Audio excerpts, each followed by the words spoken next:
Oh, well, sorry about that. This year, the UNODC, that's the United Nations Office of Drugs and Crime, will raise awareness about the importance of treating people who use drugs with respect and empathy, providing evidence-based voluntary services for all, offering alternatives to punishment, prioritizing prevention, and leading with compassion. According to the National Drug Use and Health Survey, there are 3.4 million female drug users in Nigeria, meaning 1 in every 4 drug users in Nigeria is a woman. But with only 77 drug treatment centers in Nigeria, only 1 in every 20 female drug users have access to treatment for drug use disorder. The situation worsens the plight of adolescent girls and young women who bear more the burden of risk factors for drug use, such as gender-based violence, sexual exploitations, poverty, gender inequalities, traumatic traditional norms. Most often, women lack capacity to cope with these risk factors and take to or are introduced to drug to cope with these situations. Unfortunately, when female use drugs, they get to be dependent on drugs faster than when male use the same drugs. The societal weaponization, stigma, and discrimination such female drug users experience makes it very difficult for them to seek help and exposes them more to other social vices such as prostitution, robbery, and as moves for drug trafficking for survival.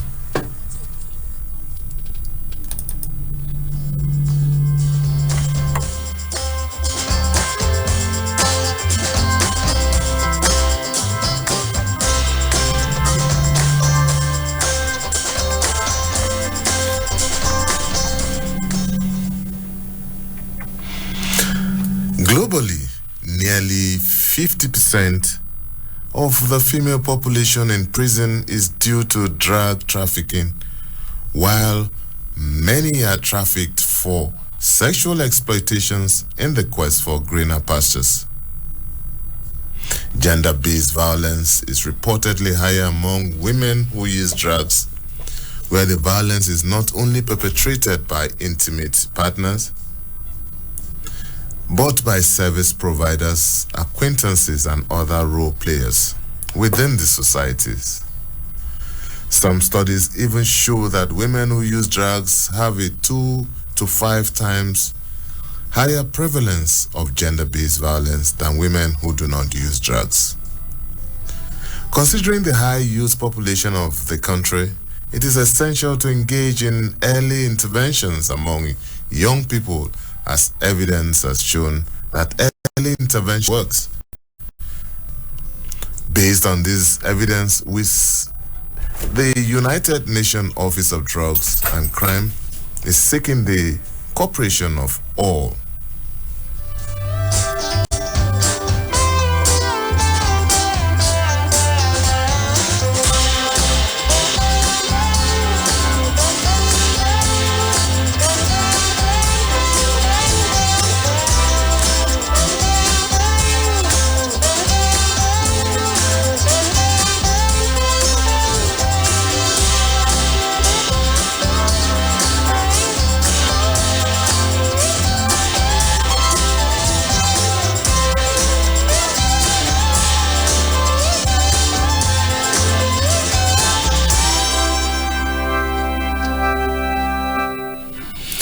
Well, thank you for staying tuned. It's still Insight on Citizen FM 93.7.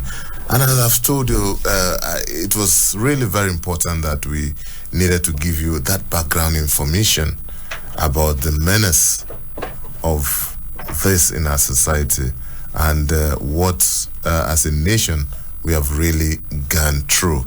And so, just like I told you, on the 26th of this month, that's in 4 days' time, will be the day when the world will celebrate or mark this day. But we need to talk about it today on Insight. And my guest is already in the studio, Kenneth Umotte, who is the UNODC trainer, that's the United Nations Office on Drugs and Crimes trainer. He's also a drug counselor, a drug abuse prevention campaigner. Kenneth Umotte has a bachelor's degree in journalism and mass communications from the Skims Manipal University. He is a certified trainer of the United Nations Office on Drugs and Crime. He also has a certificate for treatment of opioid use disorder from Harvard Medical School, and on and on and on. Just this year, if I should mention that, in April this year, Kenneth Umotte was appointed the ambassador of the 9th House of Representatives Committee on Narcotics and Drug. Kenneth, thank you so much for joining us on Insight again. It's a pleasure to be here. Every time we get this type of opportunities, we don't take it for granted. I thank you especially for giving us opportunity to give factual information on the substance abuse challenge that's going on in the nation. Thank you, sir. Okay, welcome once again, Kenneth, on Insight. You can follow us on our social media platforms, on Facebook at Citizen FM Abuja, on Instagram at Citizen FM 937, and also on Twitter at Citizen FM 937. And in the next 45 minutes or thereabout, we will be taking a look at some of the issues surrounding the use of drugs, especially among Nigerian youth. Kenneth, the data is frightening, but despite the collaborative efforts of law enforcement agencies, civil society activists like you and others, the number of youth engaged in substance abuse is staggering. What is happening? This year, the theme of this year is People First, Stop Stigma, Stop Discrimination, Let's Strengthen Prevention. I think that should be the best place to start. We have to look at the dynamics and why the UNODC is using this particular theme, because there's data that shows that for every 20 people that are treated for substance use disorder, only one is a woman.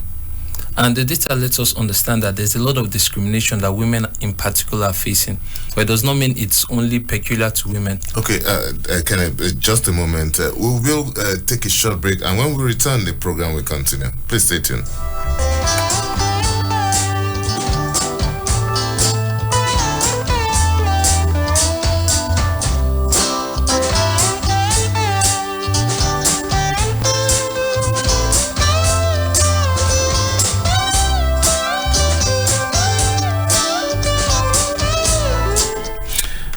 Thank you for staying tuned. It's still Insight on Citizen FM 93.7, and we are discussing the 2023 International Drug Day. Kenneth, you can continue your line of thought. Yes, so I was saying that when we look at the challenges, we must understand that women face unique challenges, especially those that want to get help for substance use disorder. When we look at women, they face stigma, double stigma. They face stigma from caregivers, the ones that should be treating them. They face stigma from family. They face stigma from fellow drug users. And this situation hampers those that want to actually get this treatment. There was a statistic that was taken. In that statistic, the parameters of the study showed people was on drug users. It showed people that wanted to get treatment, people that felt like they don't need any treatment, they are okay, they like their drugs, and it showed people that wanted to get treatment but they could not get help. One of the reasons people can't access help is because of this stigma and discrimination. Somebody identifies that, okay, I have a challenge, I need help. Instead of the person's major factor to be, how can I raise the money for treatment? Because in Nigeria currently, there was a study that was taken, it shows that treatment in Nigeria is between 300,000 to 3 million naira a month to address substance use disorder. Could you repeat that again? 300,000 to 3 million naira a month to address substance use disorder. High. That's why people should not even be thinking of going in there. But if you find yourself in that situation, when people now want to come out from this, there are civil society organizations, there are religious, faith-based organizations that do have help, do give facilities to people. But even that stigma, a lot of people face this stigma as a barrier, hindrance to their treatment. They think about the judgment. When you speak to women, they will always be like, what will my family say?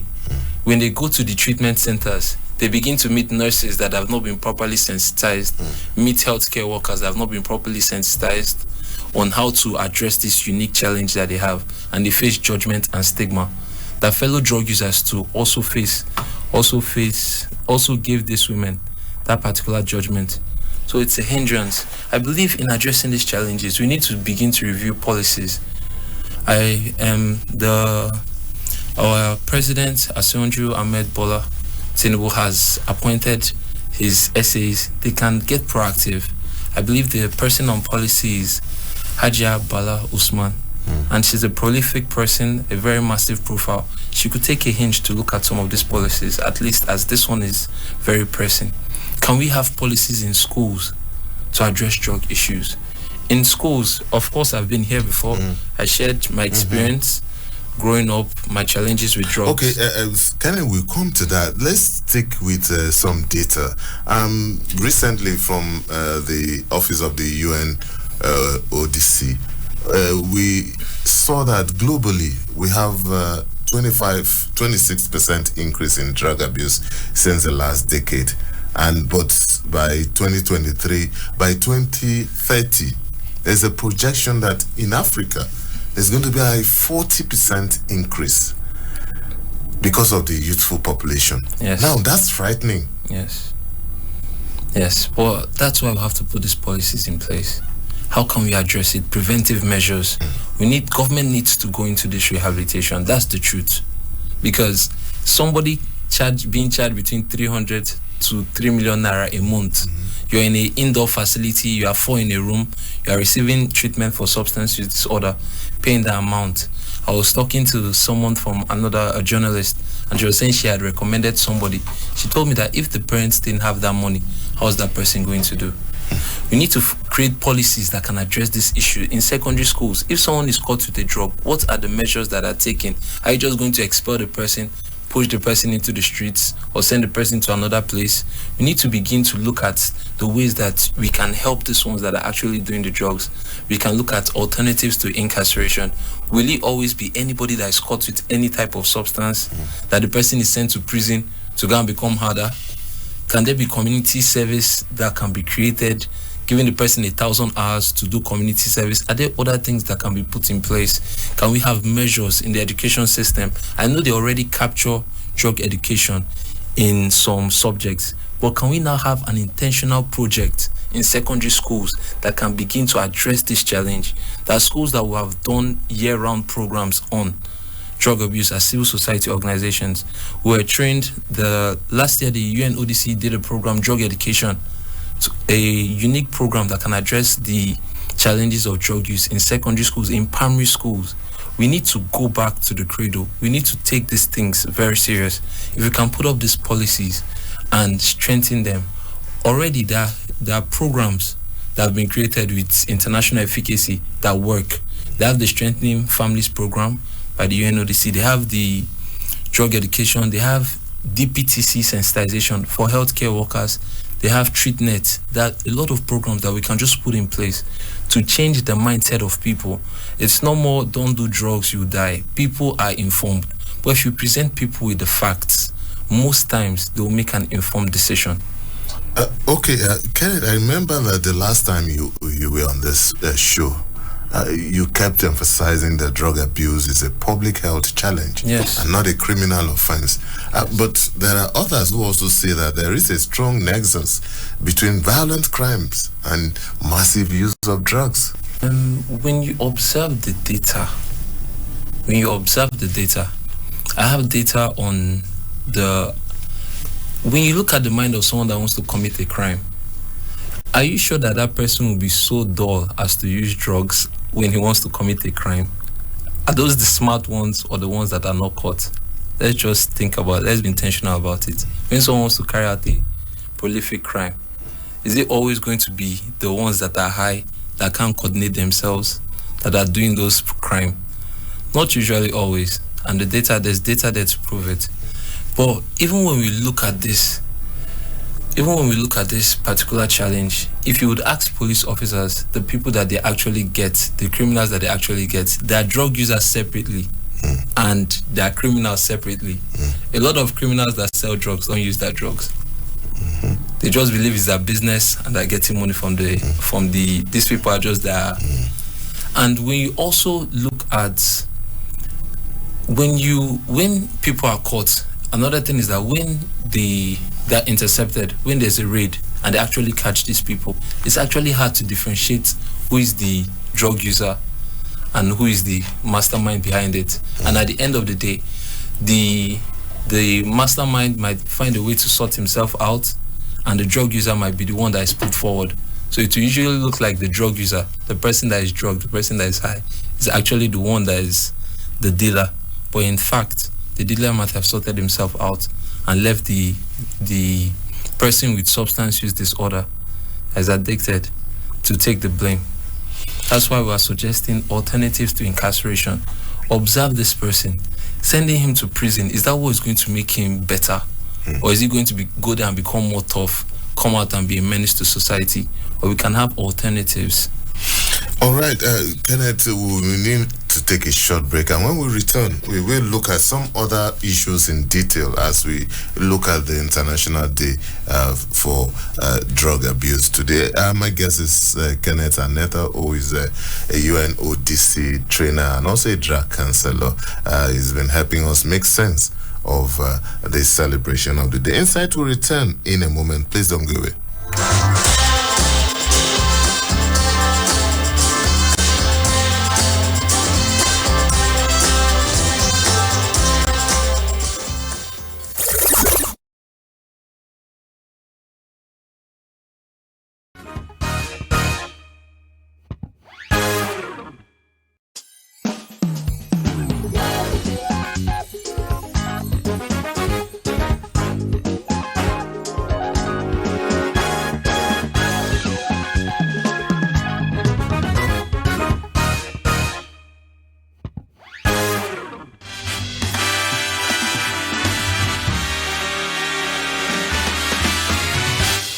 Stay tuned. We'll be right back.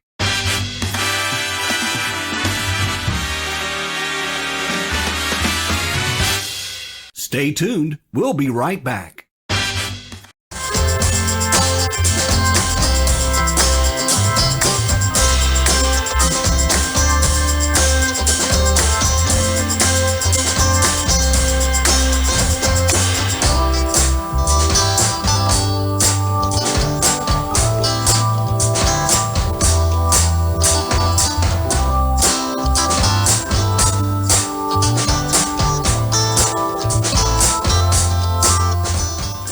Thank you so much for staying tuned. It's still Insight on Citizen FM 93.7. My name is Lawrence Umotte. It's 10:33, and we are discussing the International Day Against Drug Abuse and Illicit Trafficking. And as I told you at the beginning of the program, the actual date is in 4 days' time, but we are looking at that on the program. And my guest is Kenneth Aneto, who is a UNODC trainer and also a drug counselor and a drug abuse prevention campaigner.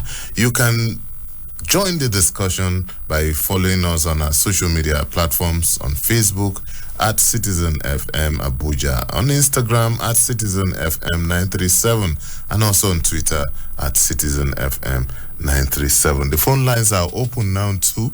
You can call us on 0903 29797.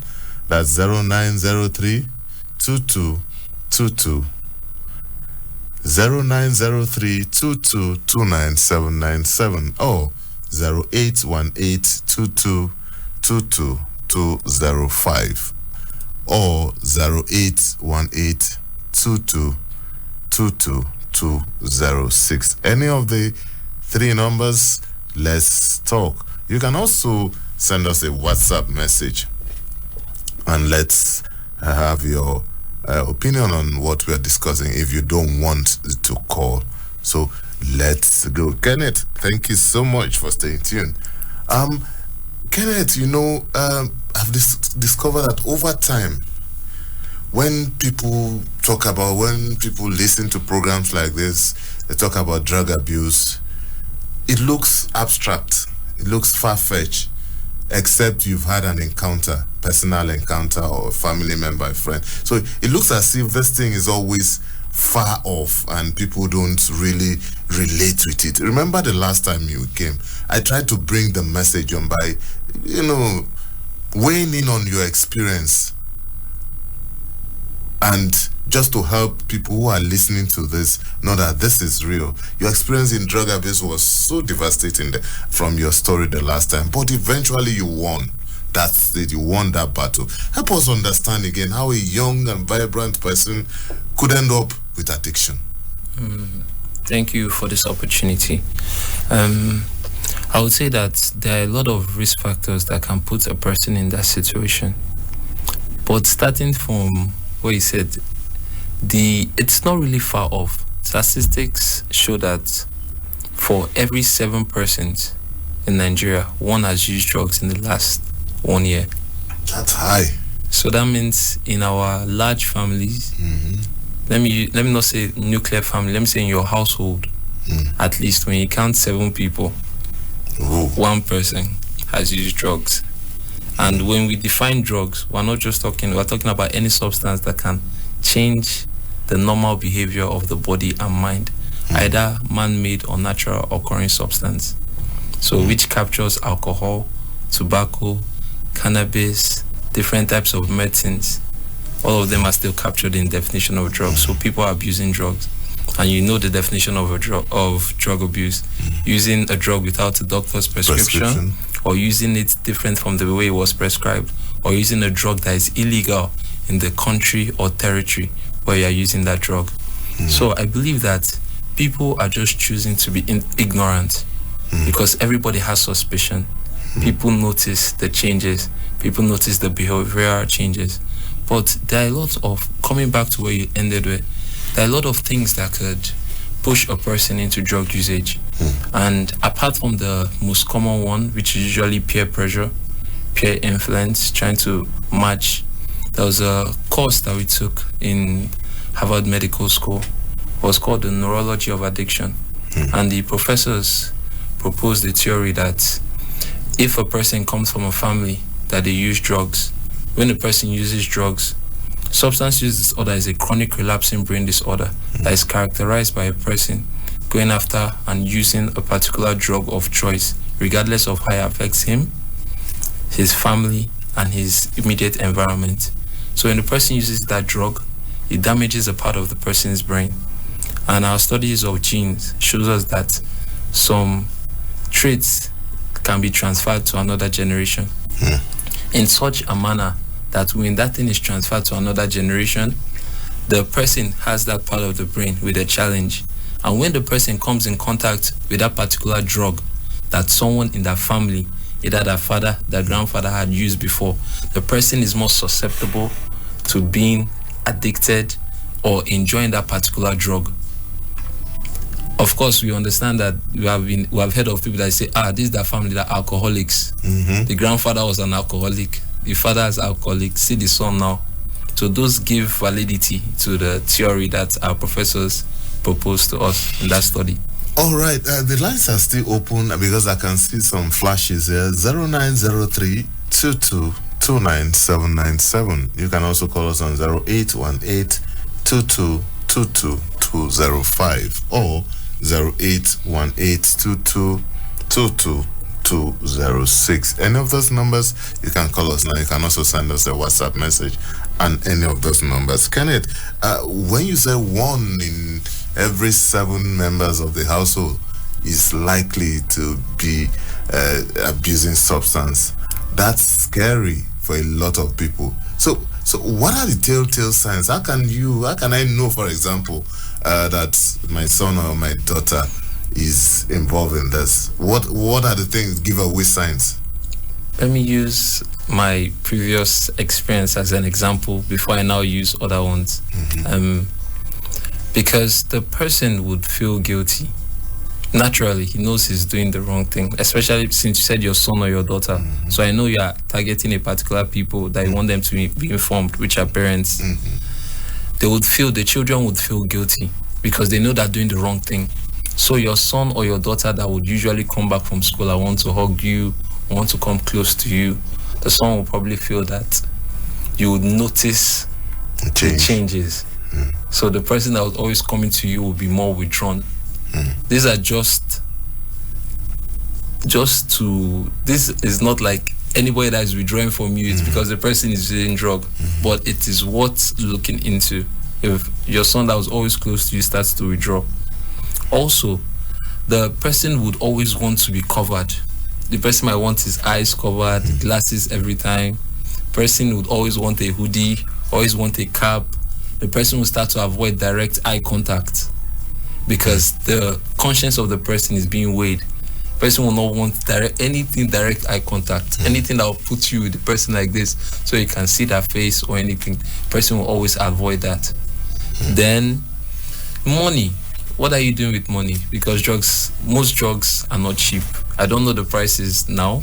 I know they're not cheap though. So the person would always have a need for money to fund their drug lifestyle.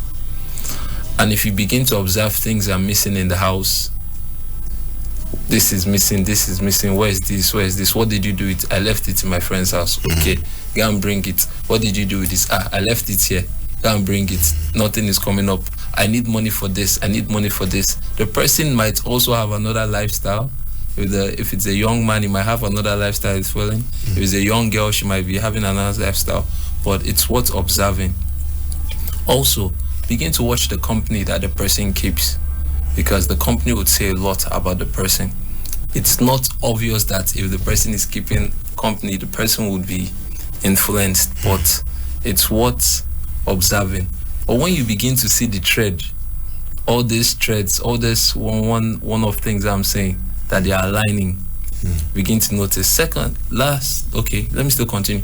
When you begin to notice drug-related paraphernalia around the person, what are you doing with lighter? I'm playing with. What are you playing with lighter for? What are you doing with? Let me not use words because of your audience. Let me just say, what are you doing with this drug-related paraphernalia? What are you doing with this drug-related this thing? What are you doing with this? What are you doing? The person is always giving excuse. So there's 1, 2, 3, 4. Now the person begins to have challenges either in school, in the academics. Person begins to deteriorate. If it's 1 off or 2 off, but if it's 5 off, you need to investigate. Now the person that was always a calm person, every time you hear fights in school, sudden mood changes, aggressions. She's calm today, or she's calm, mood swings. Now she's switching up, or she was very, very lively, now it's just very dull, very, very dull. You are wondering, can you respond to something? The person is not responding at all. Also, the person begins to have challenges with law enforcement. How did police? What happened at police? How did NDLA, or the person begins to have those type of peculiar challenges? If it's just 1 off or just 2 off this 8 things I've mentioned, or when it's 8, haba, or even half, you need to really investigate your child. Oh well, I hope that helps. Parents also need to be very observant, about what their words do. Kenneth, what is the cost of addiction? And I'm not just talking about financial now. Statistics show that, let me even use something that is very common, that is legal. Alcohol. The use of alcohol, actually, between men and women, men drink more, but women die from alcohol usage 50 to 100% more than men. Let's start with that. Women actually get more addicted to pain relief drugs, and there are a lot of deaths that come from that. Let's look at something general. Addiction could cost you the use of different parts of your bodies. It could render men impotent. It could render women impotent. A lot of the basic coding that people think, coding kills people's sex drive completely, renders them useless. Apart from the other damage to your liver, your kidneys, apart from the damage to your lungs, apart from damage to your brain, apart from the different types of cancer that could arise. Also, cannabis that is actually among the 3 most abused drugs, commonly abused drugs in Nigeria: alcohol, tobacco, and cannabis, commonly known as Igbo marijuana.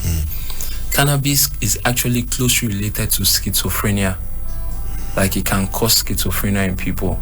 I actually have a family friend that it actually gave him that challenge. And it's it's wonderful to just, you just see people that were in their best shape, people that you grew up with in their best shape, and they just change completely. I've seen police issues with this person.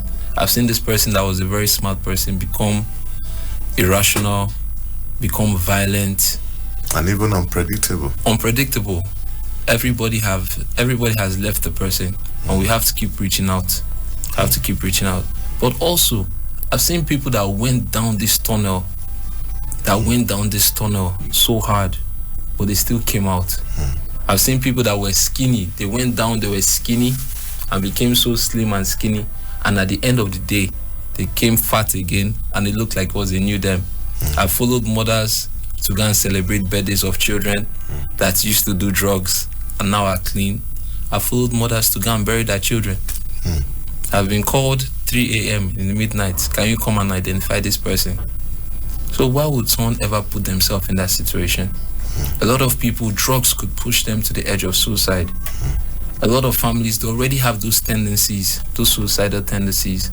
And when they begin to take these drugs, they can be pushed to that edge to begin to make irrational decisions that could even end their lives or end the lives of loved ones. So the cost is large. Okay, it's still Insight, and we are discussing the International Day Against Drug Abuse and Illicit Trafficking. Kenneth Aneto is my guest. Kenneth Aneto is a drug abuse prevention campaigner, and we are taking a look at this year's theme and everything surrounding the celebration. The lines are still open. You can call us on 0903 2229 797 or 0818 2222 205. You can also call us on 0818 2222 206. Kenneth, another thing again that a lot of literature have thrown up is the influence of culture, pop culture, music, movies and stuff. You find people portray the use of drugs in some movies as hip, and a lot of young, impressionable people are tempted to live that lifestyle. Is it time for us to have a discussion on how maybe pop culture contributes to the use of drugs, especially for the younger generation? I believe it's time for that. I watched a post from the PRO of the police, and he was talking about how skit makers use some of these armed forces paraphernalia to do what they call it, jokes on the streets, and the way that it affects people. Some of them run hysterically, some of them fall, some of them you see damages to property, and he was saying it's time to address this. And some people were saying, is there anything captured in the act, in the EFCC Act, in the Police Act, that they can't use that related paraphernalia, which still comes down to policy. Still comes down to policy. I believe that this administration of Bola Ahmed Tinubu more than ever needs to begin to create policies that can address that, and they need to work with people that have experience, relevant experience, especially in this drug abuse. I remember during the campaign that His Excellency said that he was going to empower youths. He was saying that youths are going to be forefront in the government, and this is one of the major challenges that the youth face because of some challenges either at home or the current economic challenges. Some of them will turn to drugs. So Haja Bala Usman has a lot. If to keep the promises of His Excellencies, need to begin to review these things. How can we capture a policy on drug abuse that will challenge? Because they said when you fight a challenge, the challenge fights back. When you fight corruption, the FCC chairman said corruption will fight back. They said when you fight drug abuse, Brigadier General retired Buba Mara said drug abuse fights back. Because it's actually a very massive business. It's a massive business. There's the supply. Us, we are on the side of drug demand reduction. The law enforcement agencies are majorly on the side of supply reduction, handling the dealers. So in as much as we have policies on that, I believe that our former president did not sign the NDLA Act, which gives room to review it, to look into it. And that act the act was ready, I think, in May to be signed, but it wasn't signed. I think there were some challenges that had to come back. I think we could also look into it to find out how the victims are being treated, to look at holistic measures that we can look into the act, because this challenge of drug abuse, if it's not addressed, as the statistics have shown, the massive increase by 2030. I was in UNODC, they were discussing that, they were saying that this is the projection. There's going to be a large increase because of the youthful population of Africa. What are we doing to curb this? What are we doing to curb this? Okay, Kenneth, before we round off, I remember that the last time you were here, so you spoke about taking the awareness to schools, campaign and everything. How is it going? We have programs being done in different schools. Even as I speak right now, our team is in Niger State. They are going to a secondary school this morning. We discussed some of the materials that we have here. We actually sent it to Niger State. So they're having programs this morning. The truth is that to challenge this, to address this multifaceted challenge of substance abuse in Nigeria, it has to involve all stakeholders. We're having a meeting of UNAC in the UN building 2 days ago, and they said that there was a community in Uganda where 200 NGOs were actively working to address challenges. 200 NGOs. They said that was the list that they compiled. 200 NGOs in one community. So it's not something that you just say, young man, I see the good work you're doing, continue. Because nobody has monopoly of resources. But when the government captures the people that are active in this space and says, okay, let's work with you to provide solutions to this particular challenge. When the faith-based organizations say that, okay, we love our members, we love everyone, let's see how we can address this particular challenge. When other different agencies say that, okay, we have a budget for CSR, how can we address this challenge?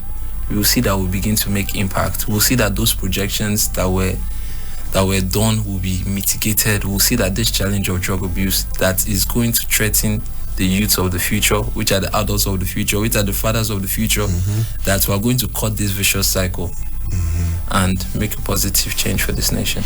Well, I agree with you on that note, Kenneth, because today's youth will tomorrow be at the helms of affairs in our country at different levels. So if we don't deal with that now, and that's why some people are even saying the campaign should even be more towards the very young now, to even stop them from even engaging, because you know what it means when some people are addicted to stuff like this. But anyway, Kenneth and Neto, it's always a pleasure having you on Insight. We really appreciate your interventions on the program today. It's been our own discussion of the International Day Against Drug Abuse and Illicit Trafficking. In 4 days' time, the world will celebrate this day or mark this day. But it's something that we really need to pay attention to as individuals, as parents, as community leaders, opinion leaders, religious or traditional leaders, and even political leaders. It's something that should worry everyone. But so, Kenneth, thank you so much for your interventions on Insight. It's always a pleasure to be here. All right, so that's our package on Insight. Today, the program returns on Monday with another edition. My name is Lawrence Umotte. Enjoy the rest of your day.